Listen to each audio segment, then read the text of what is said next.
ఈ పిల్లగాడవులో ఉండే కాదు ఎవరి కొడుకు? రవీందర్ కొడుకుని నేను. ఏది మన చిక్కెండిలో అమ్మే రవి కొడుకు? అవును. అవునా? అవును. ఏం పని చేస్తాను? సాఫ్ట్వేర్. సాఫ్ట్వేరా అన్నా? ఇంత ఏం జీతం? నెలకు 1,00,000 వస్తాయి. లక్ష వస్తాయానే? అవును. లక్ష? అవును. ఇంకా చిక్కెండిలో అమ్మే రవీందర్ కొడుకు నేను. అవును. అయ్యా ఎడ్డోడైన తెలికాలంలో అయినవి. అయ్యా ఎడ్డోడైన తెలికాలంలో అయినవి చూసినా అనే రమేష్ అన్న పొలానికి నెల లక్ష సంపాదిస్తానట. నువ్వే పాటు సంపాదిస్తానే మొగం లెక్క తిరుగుతావు. నాకేంద్ర రాజుగా ఉన్నూళ్ళే నెలకు 15,000 నుంచి 20,000 ఎక్కడ సంపాదిస్తారా? 20,000కే మొగోళ్ళకి చెప్తాను. అరే ఇంకా పొరగాలు సంపాదిస్తాను 1,00,000 రూపాయలు.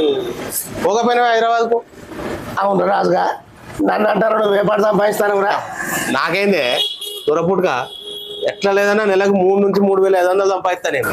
అబ్బో, 3,000 సంపాదించే నువ్వు మొగోనివి, 20,000 సంపాదించే నన్ను ఇంకా హైదరాబాద్ పోయి సంపాదించమంటారు. ఇందుకే కాదురా రాజుగా నిన్ను ఎడ్డి రాజుగా అనేది. ఇందుకే కాదురా రాజుగా నిన్ను ఎడ్డి రాజుగా అనేది. ఇక మంచిగా మాట్లాడి చెప్తానా?